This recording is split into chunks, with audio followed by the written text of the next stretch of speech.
ओम शांति। आज है 18 जनवरी और आज हम पिताश्री जी के पुण्य स्मृति दिवस पर बाप दादा के मधुर अनमोल महावाक्य सुनेंगे। लेकिन उससे पहले सुनते हैं मुरली के मुख्य पॉइंट्स। बाबा ने कहा, जैसे तुम रूहानी बच्चों को बाप अति प्यारा लगता है, ऐसे बाप को भी तुम रूहानी बच्चे बहुत प्यारे लगते हो। तुम्हें दूसरों पर भी मेहर करनी है, रास्ता बताने की। सबसे बड़ा पुण्य है बाप को याद करना और दूसरों को भी याद दिलाना। फिर सेंटर खोलना, तन मन धन से दूसरों की सेवा करना, यह भी पुण्य है। फिर बाबा ने कहा, अगर कोई पुण्य करते करते पाप कर लेते हैं तो की कमाई सारी खत्म हो जाती है। बाप का बच्चों पर लव है, इसलिए तरस पड़ता है। तो संग दोष में आकर व्यर्थ चिंतन या पर चिंतन में अपना समय बर्बाद नहीं करना, यह भी पाप है। सवेरे का टाइम अच्छा होता है, उस समय स्नान कर एकांत में चले जाना चाहिए। याद से बच्चे बाप को भी खींचते हैं। पिछाड़ी में आने वाले जो ऊंच पद पाते, उनका आधार भी याद है। याद से ही करंट मिलती है। जैसे यह बाप कई बार जाग कर भी अनन्य बच्चों को करंट देते थे, ऐसे बच्चों की भी नींद फिट जानी चाहिए दूसरों को करंट देने के लिए। लास्ट में बाबा ने कहा, तुम बच्चे जानते हो सतयुग में सब एक दो को बहुत प्यार करते हैं, जानवरों में भी प्यार रहता है। इसलिए तुम्हें यहाँ ही मास्टर प्यार का सागर बहुत बहुत लवली बनना है। तुम्हारे यह संस्कार फिर अविनाशी बन जाएंगे। और अब सुनते हैं महावाक्यों को विस्तार से। ओम शांति। रूहानी बाप अभी तुम बच्चों से रू रिहान कर रहे हैं, शिक्षा दे रहे हैं। टीचर का काम है शिक्षा देना और गुरु का काम है मंजिल बताना। मंजिल है मुक्ति, जीवन मुक्ति की। मुक्ति के लिए याद की यात्रा बहुत जरूरी है और जीवन मुक्ति के लिए रचना के आदि मध्य अंत को जानना जरूरी है। अब 84 का चक्र पूरा होता है, अब वापस घर जाना है। अपने साथ ऐसी ऐसी बातें करने से बड़ी खुशी आएगी और दूसरों को भी खुशी में लाएंगे। दूसरों पर भी मेहर करनी है, रास्ता बताने की, तमो प्रधान से सतो प्रधान बनाने की। बाबा ने तुम बच्चों को पुण्य और पाप की गहन गति भी समझाई है। पुण्य क्या है और पाप क्या है। सबसे बड़ा पुण्य है बाप को याद करना और दूसरों को भी याद दिलाना, सेंटर खोलना, तन मन धन दूसरों की सेवा में लगाना, यह है पुण्य। संग दोष में आकर व्यर्थ चिंतन पर चिंतन में अपना समय बर्बाद करना, यह है पाप। अगर कोई पुण्य करते करते पाप कर लेते हैं तो की कमाई सारी खत्म हो जाती है। जो कुछ भी पुण्य किया वह सब खत्म हो जाता है, फिर जमा के बदले ना हो जाती है। पाप कर्म की सजा भी ज्ञानी तु आत्मा बच्चों के लिए 100 गुना है, क्योंकि सतगुरु के निंदक बन जाते हैं। इसलिए बाप शिक्षा देते हैं, मीठे बच्चे कभी भी पाप कर्म नहीं करना, विकारों की चोट खाने से बचकर रहना। बाप का बच्चों पर लव है तो तरस भी पड़ता है। बाप अनुभव सुनाते हैं, जब एकांत में बैठते हैं तो पहले अनन्य बच्चे याद आते हैं। भल विलायत में हैं अथवा कहाँ भी हैं, कोई अच्छा सर्विसेबल बच्चा शरीर छोड़ जाता है तो उनकी आत्मा को भी याद कर सर्च लाइट देते हैं। यह तुम बच्चे जानते हो। यहाँ 2 बत्तियां हैं, दोनों लाइट इकट्ठी हैं। यह दोनों जबरदस्त लाइट हैं। सवेरे का टाइम अच्छा है, स्नान कर एकांत में चले जाना चाहिए। अंदर खुशी भी रहनी चाहिए। बेहद का बाप बैठ बच्चों को समझाते हैं, मीठे बच्चे अपने को आत्मा समझ मुझ बाप को और अपने घर को याद करो। बच्चे, इस याद की यात्रा को कभी भूलना नहीं। याद से ही तुम पावन बनेंगे। पावन बनने बिगर तुम वापिस घर जा नहीं सकते। मुख्य है ही ज्ञान और योग। बाप के पास यही बहुत बड़ा खजाना है जो बच्चों को देते हैं। इसमें योग की बहुत बड़ी सब्जेक्ट है। बच्चे अच्छी रीति याद करते हैं तो बाप की भी याद से याद मिलती है। याद से बच्चे बाप को खींचते हैं। पिछाड़ी में आने वाले जो ऊंच पद पाते उसका आधार भी याद है। वह कशिश करते हैं, कहते हैं ना, बाबा रहम करो, कृपा करो। इसमें भी मुख्य चाहिए याद। याद से ही करंट मिलती रहेगी। इससे आत्मा हेल्दी बनती है, भरपूर हो जाती है। कोई समय बाप को किसी बच्चे को करंट देनी होती है तो नींद भी फिट जाती है। ये फुरना लगा रहता है कि फलाने को करंट देनी है। तुम जानते हो करंट मिलने से आयु बढ़ती है, एवर हेल्दी बनते हैं। ऐसे भी नहीं एक जगह बैठ याद करना है। बाप समझाते हैं चलते फिरते, भोजन खाते, कार्य करते भी बाप को याद करो। दूसरे को करंट देनी है तो रात्रि को भी जागो। बच्चों को समझाया है सवेरे उठकर जितना बाप को याद करेंगे उतना कशिश होगी। बाप भी सर्च लाइट देंगे। आत्मा को याद करना अर्थात सर्च लाइट देना। फिर इसको कृपा कहो, आशीर्वाद कहो। तुम बच्चे जानते हो यह अनादि बना बनाया ड्रामा है। यह हार जीत का खेल है। जो होता है वह ठीक है। क्रिएटर को ड्रामा जरूर पसंद होगा ना, तो क्रिएटर के बच्चों को भी पसंद होगा। इस ड्रामा में बाप एक ही बार बच्चों के पास बच्चों की दिल व जान, सिख व प्रेम से सेवा करने आते हैं। बाप को तो सब बच्चे प्यारे हैं। तुम जानते हो सतयुग में भी सब एक दो को बहुत प्यार करते हैं। जानवरों में भी प्यार रहता है। ऐसे कोई जानवर नहीं होते जो प्यार से ना रहे। तो तुम बच्चों को यहाँ मास्टर प्यार का सागर बनना है। यहाँ बनेंगे तो वह संस्कार अविनाशी बन जाएंगे। बाप कहते हैं कल्प पहले मिसल हूबहू फिर से प्यारा बनाने आया हूँ। कभी किसी बच्चे का गुस्से का आवाज सुनते हैं तो बाप शिक्षा देते हैं, बच्चे गुस्सा करना ठीक नहीं है। इससे तुम भी दुखी होंगे, दूसरों को भी दुखी करेंगे। बाप सदा काल का सुख देने वाला है तो बच्चों को भी बाप समान बनना है। एक दो को कभी दुख नहीं देना है। बहुत बहुत लवली बनना है। लवली बाप को बहुत लव से याद करेंगे तो अपना भी कल्याण, दूसरों का भी कल्याण करेंगे। अभी विश्व का मालिक तुम्हारे पास मेहमान बनकर आया है। तुम बच्चों के सहयोग से ही विश्व का कल्याण होना है। जैसे तुम रूहानी बच्चों को बाप अति प्यारा लगता, वैसे बाप को भी तुम रूहानी बच्चे बहुत प्यारे लगते हो, क्योंकि तुम ही श्रीमत पर सारे विश्व का कल्याण करने वाले हो। अभी तुम यहाँ ईश्वरीय परिवार में बैठे हो। बाप सम्मुख बैठा है। तुम्हीं से खाऊं, तुम्हीं से बैठूं। तुम जानते हो शिव बाबा इसमें आकर कहते हैं, मीठे बच्चे, देह सहित देह के सभी संबंधों को भूल मामेकम याद करो। यह अंतिम जन्म है। यह पुरानी दुनिया, पुरानी देह खलास हो जानी है।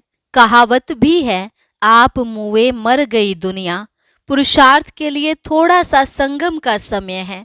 बच्चे पूछते हैं, बाबा यह पढ़ाई कब तक चलेगी? जब तक दैवी राजधानी स्थापन हो जाए तब तक सुनाते रहेंगे। फिर ट्रांसफर होंगे नई दुनिया में। बाबा कितना निरहंकार से तुम बच्चों की सेवा करते हैं, तो तुम बच्चों को भी इतनी सेवा करनी चाहिए। श्रीमत पर चलना चाहिए। कहाँ अपनी मत दिखाई तो तकदीर को लकीर लग जाएगी। तुम ब्राह्मण ईश्वरीय संतान हो, ब्रह्मा की औलाद, भाई बहन हो, ईश्वरीय पोत्रे पोत्रियां हो, उनसे वर्षा ले रहे हो। जितना पुरुषार्थ करेंगे उतना पद पाएंगे। इसमें साक्षी रहने का भी बहुत अभ्यास चाहिए। बाप का पहला फरमान है, अशरीरी भव, देही अभिमानी भव। अपने को आत्मा समझ मुझ बाप को याद करो, तभी जो खाद पड़ी है वह निकलेगी, सच्चा सोना बन जाएंगे। तुम बच्चे अधिकार से कह सकते हो, बाबा, ओ मीठे बाबा, आपने मुझे अपना बना के सब कुछ वर्षे में दे दिया है। इस वर्षे को कोई छीन नहीं सकता है। इतना तुम बच्चों को नशा रहना चाहिए। तुम ही सभी को मुक्ति, जीवन मुक्ति का रास्ता बताने वाले लाइट हाउस हो। उठते बैठते चलते फिरते तुम लाइट हाउस होकर रहो। बाप कहते हैं, बच्चे अब टाइम बहुत थोड़ा है, गाया भी जाता है, 1 घड़ी, आधी घड़ी, जितना हो सके एक बाप को याद करने लग जाओ और फिर चार्ट को बढ़ाते रहो। अच्छा, मीठे मीठे सिकिलधे लकी और लवली ज्ञान सितारों को मात पिता बाप दादा का दिल व जान, सिक व प्रेम से याद, प्यार और गुड मॉर्निंग। रूहानी बाप की रूहानी बच्चों को नमस्ते। रूहानी बच्चों की रूहानी बाप दादा को नमस्ते नमस्ते, गुड मॉर्निंग। अभी है अव्यक्त महावाक्य। निरंतर योगी बनो। जैसे 1 सेकंड में स्विच ऑन और ऑफ किया जाता है, ऐसे ही 1 सेकंड में शरीर का आधार लिया और फिर 1 सेकंड में शरीर से परे अशरीरी स्थिति में स्थित हो जाओ। अभी अभी शरीर में आए, फिर अभी अभी अशरीरी बन गए। यह प्रैक्टिस करनी है। इसी को ही कर्मातीत अवस्था कहा जाता है। जैसे कोई वस्त्र धारण करना व ना करना अपने हाथ में रहता है। आवश्यकता हुई धारण किया, आवश्यकता ना हुई तो उतार दिया। ऐसा ही अनुभव इस शरीर रूपी वस्त्र को धारण करने और उतारने में हो। कर्म करते भी ऐसा अनुभव होना चाहिए जैसे कोई वस्त्र धारण कर कार्य कर रहे हैं। कार्य पूरा हुआ और वस्त्र से न्यारे हुए। शरीर और आत्मा दोनों का न्यारापन चलते फिरते भी अनुभव हो। जैसे कोई प्रैक्टिस हो जाती है ना, लेकिन यह प्रैक्टिस किन्हें हो सकती है? जो शरीर के साथ और शरीर के संबंध में जो भी बातें हैं, शरीर की दुनिया, संबंध व अनेक जो भी वस्तुएं हैं, उनसे बिल्कुल डिटैच होंगे। जरा भी लगाव नहीं होगा, तब न्यारे हो सकेंगे।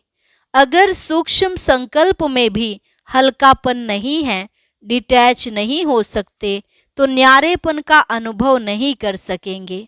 तो हर एक को अब यह प्रैक्टिस करनी है, बिल्कुल ही न्यारेपन का अनुभव हो।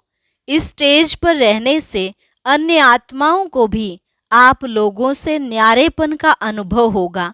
वह भी महसूस करेंगे। जैसे योग में बैठने के समय कई आत्माओं को अनुभव होता है ना, यह ड्रिल कराने वाले न्यारी स्टेज में है। ऐसे चलते फिरते फरिश्तेपन के साक्षात्कार होंगे। यहाँ बैठे हुए भी अनेक आत्माओं को, जो भी आपके सतयुगी फैमिली में समीप आने वाले होंगे, उन्हों को आप लोगों के फरिश्ते रूप और भविष्य राज्य पद के दोनों इकट्ठे साक्षात्कार होंगे। जैसे शुरू में ब्रह्मा में संपूर्ण स्वरूप और श्री कृष्ण का दोनों साथ साथ साक्षात्कार करते थे, ऐसे अब उन्हों को तुम्हारे डबल रूप का साक्षात्कार होगा। जैसे जैसे नंबरवार इस न्यारी स्टेज पर आते जाएंगे, तो आप लोगों के भी यह डबल साक्षात्कार होंगे। अभी यह पूरी प्रैक्टिस हो जाए तो यहाँ वहाँ से यही समाचार आने शुरू हो जाएंगे। जैसे शुरू में घर बैठे भी अनेक समीप आने वाली आत्माओं को साक्षात्कार हुए ना, वैसे अब भी साक्षात्कार होंगे। यहाँ बैठे भी बेहद में आप लोगों का सूक्ष्म स्वरूप सर्विस करेगा। अब यही सर्विस रही हुई है। साकार में सभी एग्जाम्पल तो देख लिया, सभी बातें नंबरवार ड्रामानुसार होनी है। जितना जितना स्वयं आकारी फरिश्ते स्वरूप में होंगे, उतना आपका फरिश्ता रूप सर्विस करेगा। आत्मा को सारे विश्व का चक्र लगाने में कितना समय रहता है, तो अभी आपके सूक्ष्म स्वरूप भी सर्विस करेंगे। लेकिन जो इस न्यारी स्थिति में होंगे, स्वयं फरिश्ते रूप में स्थित होंगे। शुरू में सभी साक्षात्कार हुए हैं, फरिश्ते रूप में संपूर्ण स्टेज और पुरुषार्थी स्टेज दोनों अलग अलग साक्षात्कार होता था। जैसे साकार ब्रह्मा और संपूर्ण ब्रह्मा का अलग अलग साक्षात्कार होता था, वैसे अनन्य बच्चों के साक्षात्कार भी होंगे। हंगामा जब होगा तो साकार शरीर द्वारा तो कुछ कर नहीं सकेंगे और प्रभाव भी इस सर्विस से पड़ेगा। जैसे शुरू में भी साक्षात्कार से ही प्रभाव हुआ ना, परोक्ष अपरोक्ष अनुभव ने प्रभाव डाला, वैसे अंत में भी यही सर्विस होनी है। अपने संपूर्ण स्वरूप का साक्षात्कार अपने आप को होता है। अभी शक्तियों को पुकारना शुरू हो गया है, अभी परमात्मा को कम पुकारते हैं। शक्तियों की पुकार तेज रफ्तार से चालू हो गई है, तो ऐसी प्रैक्टिस बीच बीच में करनी है। आदत पड़ जाने से फिर बहुत आनंद फील होगा। 1 सेकंड में आत्मा शरीर से न्यारी हो जाएगी, प्रैक्टिस हो जाएगी। अभी यही पुरुषार्थ करना है। वर्तमान समय मनन शक्ति से आत्मा में सर्व शक्तियां भरने की आवश्यकता है, तब मगन अवस्था रहेगी और विघ्न टल जाएंगे। विघ्नों की लहर तब आती है जब रूहानियत की तरफ फोर्स कम हो जाता है। तो वर्तमान समय शिवरात्रि की सर्विस के पहले स्वयं में शक्ति भरने का फोर्स चाहिए। भले योग के प्रोग्राम्स रखते हो, लेकिन योग द्वारा शक्तियों का अनुभव कराना अब ऐसी क्लासेस की आवश्यकता है। प्रैक्टिकल अपने बल के आधार से औरों को बल देना है। सिर्फ बाहर की सर्विस के प्लान नहीं सोचने हैं, लेकिन पूरी ही नजर चाहिए सभी तरफ। जो निमित्त बने हुए हैं उन्हों को यह ख्यालात आनी चाहिए कि हमारी फुलवारी किस बात में कमजोर है। किसी भी रीति से अपने फुलवारी की कमजोरी पर कड़ी दृष्टि रखनी चाहिए। समय देकर भी कमजोरियों को खत्म करना है। जैसे साकार रूप को देखा, कोई भी ऐसी लहर का समय होता तो दिन रात सकाश देने की विशेष सर्विस, विशेष प्लान्स चलते थे। निर्बल आत्माओं को बल भरने का विशेष अटेंशन रहता था, जिससे अनेक आत्माओं को अनुभव भी होता था। रात रात को भी समय निकाल आत्माओं को सकाश भरने की सर्विस चलती थी। तो अभी विशेष सकाश देने की सर्विस करनी है। लाइट हाउस माइट हाउस बनकर यह सर्विस खास करनी है, तब चारों ओर लाइट माइट का प्रभाव फैलेगा। अभी यही आवश्यकता है। जैसे कोई साहूकार होता है तो अपने नजदीक संबंधियों को मदद देकर ऊंचा उठा लेता है, ऐसे वर्तमान समय जो भी कमजोर आत्माएं संपर्क और संबंध में हैं, उन्हों को विशेष सकाश देने हैं। अच्छा, वरदान: 1000 भुजा वाले ब्रह्मा बाप के साथ का निरंतर अनुभव करने वाले सच्चे स्नेही भव। 1000 भुजा वाले ब्रह्मा बाप के साथ का निरंतर अनुभव करने वाले सच्चे स्नेही भव। वर्तमान समय 1000 भुजा वाले ब्रह्मा बाप के रूप का पाठ चल रहा है। जैसे आत्मा के बिना भुजा कुछ नहीं कर सकती, वैसे बाप दादा के बिना भुजा रूपी बच्चे कुछ नहीं कर सकते। हर कार्य में पहले बाप का सहयोग है। जब तक स्थापना का पाठ है, तब तक बाप दादा बच्चों के हर संकल्प और सेकंड में साथ साथ हैं। इसलिए कभी भी जुदाई का पर्दा डाल वियोगी नहीं बनो। प्रेम के सागर की लहरों में लहराओ, गुणगान करो, लेकिन घायल नहीं बनो। बाप के स्नेह का प्रत्यक्ष स्वरूप सेवा के स्नेही बनो। स्लोगन: अशरीरी स्थिति का अनुभव व अभ्यास ही नंबर आगे आने का आधार है।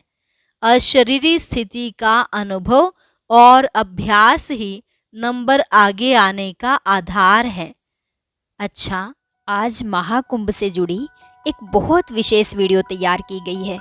उसे देखने के लिए ऊपर दिए गए बॉक्स पर क्लिक करें।